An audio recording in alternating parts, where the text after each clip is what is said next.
The ocean feels endless today. Yasmin's heart is a tiny boat tossed by relentless waves of doubt and pain.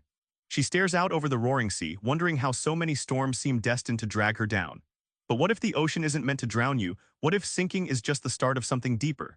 There's a hidden current beneath the chaos, waiting to lift her whole world upside down.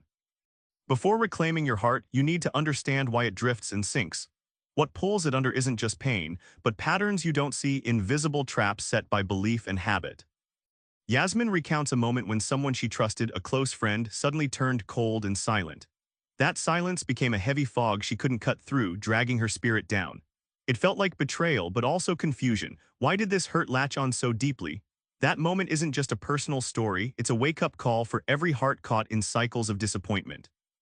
Imagine your heart as a fragile wooden ship tossed in a storm. It's not the waves alone that sink you, but how the ship is built and steered. Old cracks, past pain, false beliefs weaken the hull. The ocean symbolizes life's trials, but the real battle is inside. Navigating your ship means repairing those cracks. Here's the twist. Yasmin reveals that freedom isn't escaping the storm, but rewriting your map. When you understand your beliefs shape your journey, you start steering differently. You don't just survive waves, you chart a course where your heart leads confidently, no longer trapped by old patterns. Suddenly, the ocean looks less like a threat and more like home. Many hearts live in invisible cages. Yasmin exposes these deceptive traps, patterns that promise safety but steal your freedom. Recognizing these is the key to breaking free. Yasmin tells the story of Lena, a woman who'd lost herself trying to always be enough for others, her family, friends, even strangers. Lena was locked in a vicious cycle of people-pleasing that felt like love but was really self-erasure.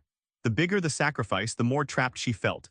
She realized her heart wasn't hers, it was rented out to everyone's expectations. Think of pain like a wolf in a sheep's clothing. We cling to it as if it's proof of love, loyalty, or identity. But pain's disguise tricks you into attachment, keeping you chained.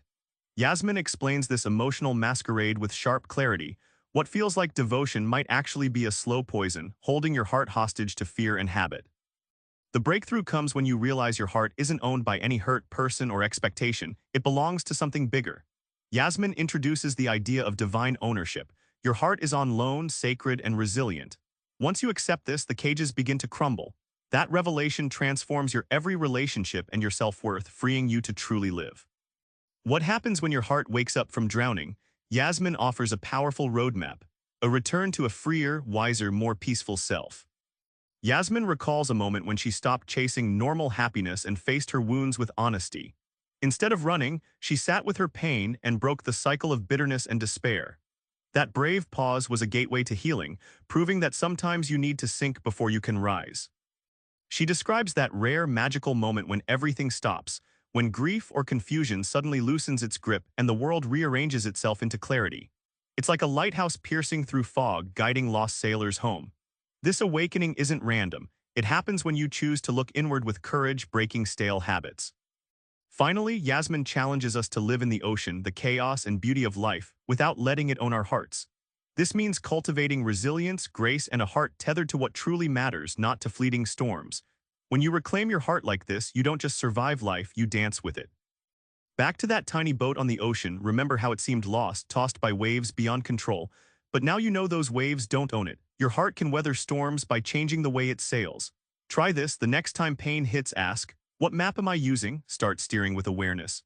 You're not just drifting, you're reclaiming your heart. Subscribe for more book summaries like this one.